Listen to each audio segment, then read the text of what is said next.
Hello everyone. आज से हम लोग डेटाबेस मैनेजमेंट सिस्टम में यूनिट 5 को स्टार्ट कर रहे हैं और यूनिट 5 में हम लोग पढ़ना है मारिया डीबी के बारे में। दैट मीन्स कि मारिया डेटाबेस के बारे में। तो डेटाबेस के बारे में हम लोग पहले से जानते हैं कि डेटाबेस में हम लोग डेटा को स्टोर करते हैं, फाइल्स के रूप में भी स्टोर करते हैं और टेबल्स के भी रूप में स्टोर करते हैं। जब टेबल्स के रूप में हम लोग डेटाबेस में डेटा और इन्फॉर्मेशन को स्टोर करते हैं तो उसको बोलते हैं रिलेशनल डेटाबेस, क्योंकि टेबल को हम लोग रिलेशन के नाम से जानते हैं। इसके सिलेबस डिस्क्राइब किया गया है एसबीटी के द्वारा। पहले सिलेबस को समझते हैं और इस सिलेबस के अकॉर्डिंग किस प्रकार के प्रश्न पूछे जा सकते हैं आप एग्जाम में, उसके पैटर्न को समझते हैं। तो सिलेबस में सबसे पहले दिया गया है कि मारिया डेटाबेस का इंट्रोडक्शन दीजिए। क्या होता है मारिया डेटाबेस, क्या है इसके फीचर्स। तो यहाँ पे हम लोग सबसे पहले मारिया डेटाबेस को समझेंगे। उसके बाद मारिया डेटाबेस में कौन कौन से डेटा के टाइप्स होते हैं उसको हम लोग पढ़ेंगे। उसके बाद हम लोग यहाँ पे बात करेंगे एसक्यूएल के बारे में, जिसे कहते हैं स्ट्रक्चर्ड क्वेरी लैंग्वेज। क्या होता है स्ट्रक्चर्ड क्वेरी लैंग्वेज, उसमें कौन कौन से कमांड्स हैं, जिसमें हम लोग पार्टिकुलरली डिस्कस करेंगे create, insert, update, delete, drop and alter command का। उसके बाद हम लोग पढ़ेंगे एसक्यूएल फंक्शन, और एसक्यूएल फंक्शन में भी पार्टिकुलरली आपको सिलेबस में डिस्क्राइब किया गया है कि स्ट्रिंग फंक्शन और डेट फंक्शन को आपको पढ़ना है। उसके बाद यहाँ पे इंडेक्सिंग है, की है जिसमें प्राइमरी की और फॉरेन की, जिसको हम लोग पहले भी डिस्कस कर चुके हैं प्राइमरी की और फॉरेन की एक क्या होता है। तो ये आपके सिलेबस हैं जो एसबीटी के द्वारा डिस्क्राइब किया गया है। अब इस सिलेबस के अकॉर्डिंग किस प्रकार के क्वेश्चन बन सकते हैं अब एग्जाम में, उसके पैटर्न को समझते हैं। जिसमें सबसे पहला क्वेश्चन हम लोग देखेंगे मारिया डेटाबेस क्या होता है, इसको डिस्क्राइब कीजिए। उसके बाद में इसका कौन कौन से फीचर्स हैं उसको बताइए। फिर क्वेश्चन है कि डेटा टाइप्स बताइए मारिया डेटाबेस का, यानी कि मारिया डेटाबेस में किस प्रकार के डेटा टाइप्स है उसको एक्सप्लेन कीजिए डिटेल्स में। नेक्स्ट क्वेश्चन होगा कि एसक्यूएल क्या होता है उसको डिफाइन कीजिए और एसक्यूएल के एडवांटेज को बताइए। नेक्स्ट क्वेश्चन हो सकता है कि एसक्यूएल और माई एसक्यूएल में क्या बेसिक डिफरेंस है उसको एक्सप्लेन कीजिए।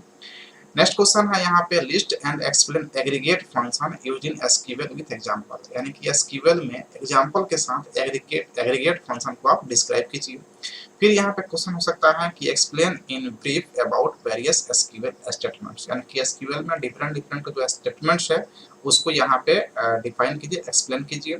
और लास्ट में है grant and revoke commands in SQL. तो ग्रांट और रिवोक कमांड्स क्या होता है एसक्यूएल में, इसको जो है ना आप डिस्क्राइब कीजिए। तो ये कुछ इंपॉर्टेंट क्वेश्चन है जो एग्जाम में पूछे जा सकते हैं अकॉर्डिंग टू योर सिलेबस।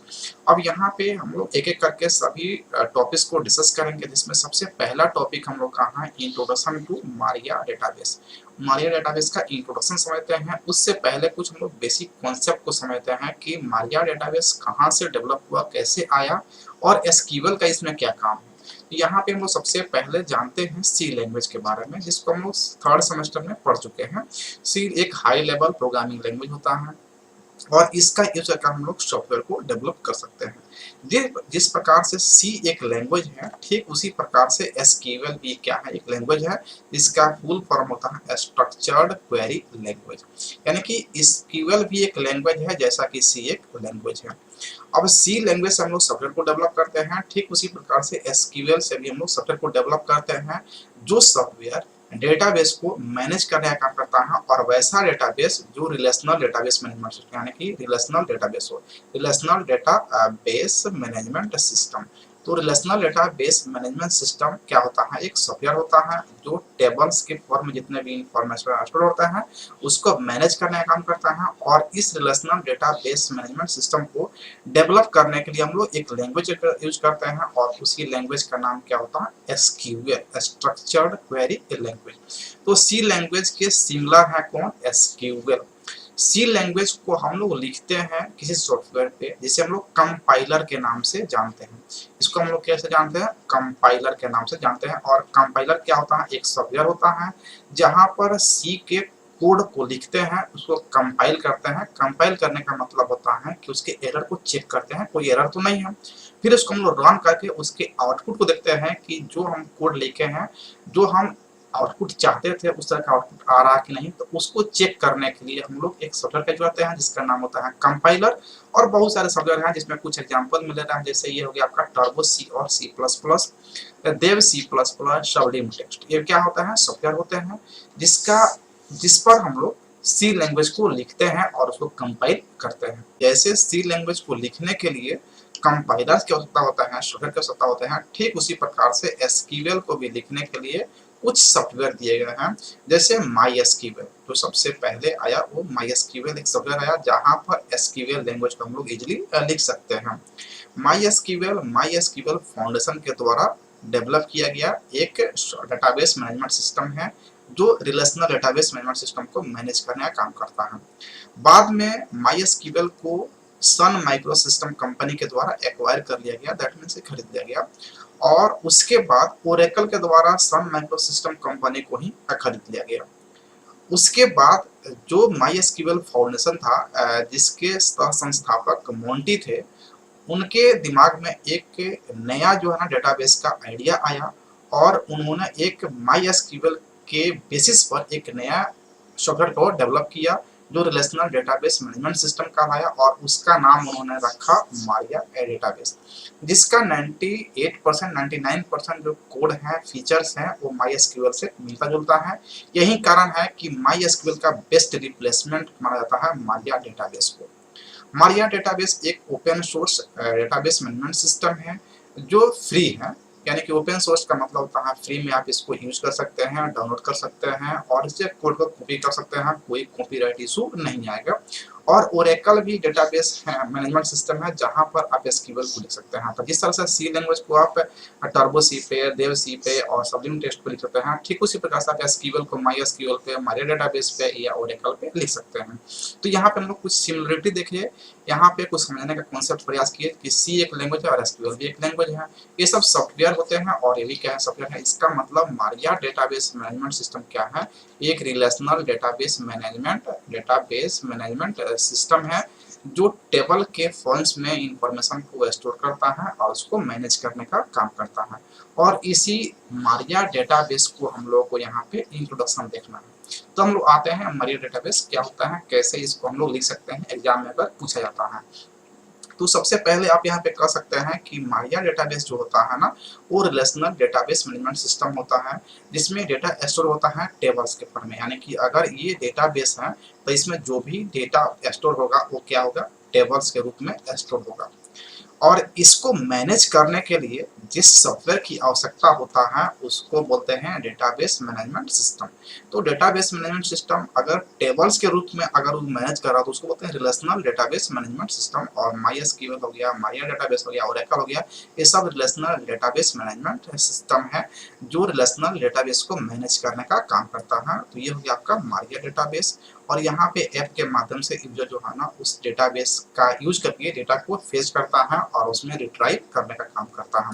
उसको लिखेंगे कैसे, तो सबसे पहले हम लिख सकते हैं कि Maria database is the most popular open source RDBMS. RDBMS that means कि रिलेशनल डेटाबेस मैनेजमेंट सिस्टम है ये। और ये क्या है, ओपन सोर्स। ओपन सोर्स कहने का मतलब क्या है, ये क्या है, कंप्लीटली फ्री है। It could be used as a great replacement of MySQL, यानी कि MySQL का great replacement कौन है, Maria database. It is developed by original developers MySQL in 2009, यानी कि MySQL फाउंडेशन के द्वारा जो है ना इसको डेवलप किया गया है, किसको, तो मारिया डेटाबेस को।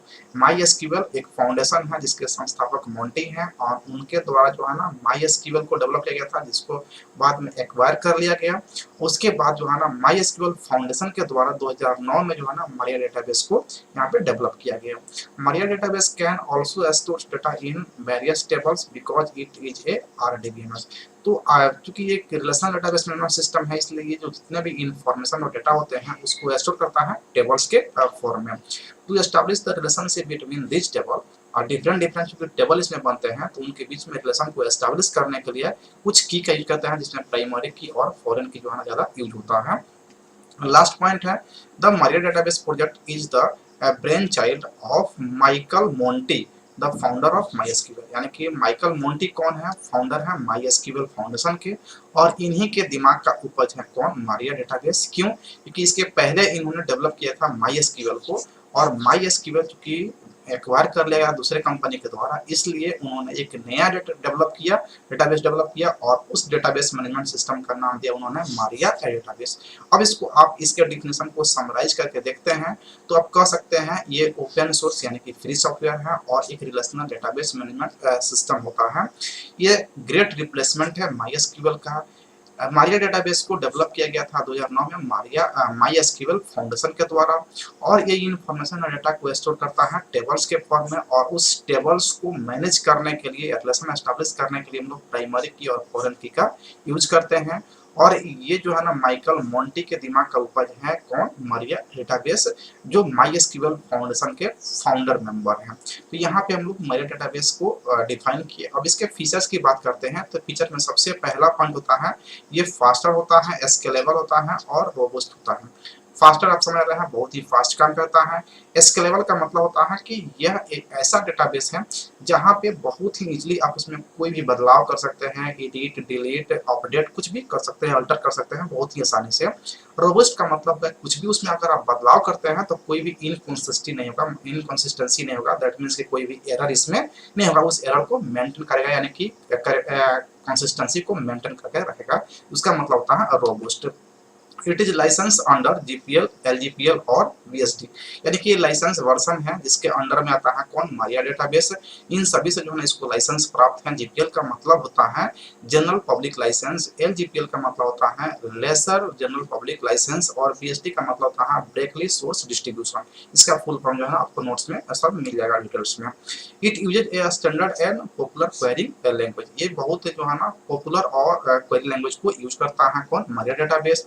It runs on different operating system, different operating system, आप किसी भी ऑपरेटिंग सिस्टम पे इसको यूज कर सकते हैं, ये रन कर जाएगा। साथ ही साथ ये डिफरेंट प्रोग्रामिंग लैंग्वेज को भी सपोर्ट करता है, और उसके साथ ये पीएचपी को भी सपोर्ट प्रोवाइड करता है। तो ऐसे कुछ फीचर्स हो गए। तो यहाँ पे हम लोग मारिया डेटाबेस का इंट्रोडक्शन पार्ट देखे और कुछ बेसिक कॉन्सेप्ट को देखे।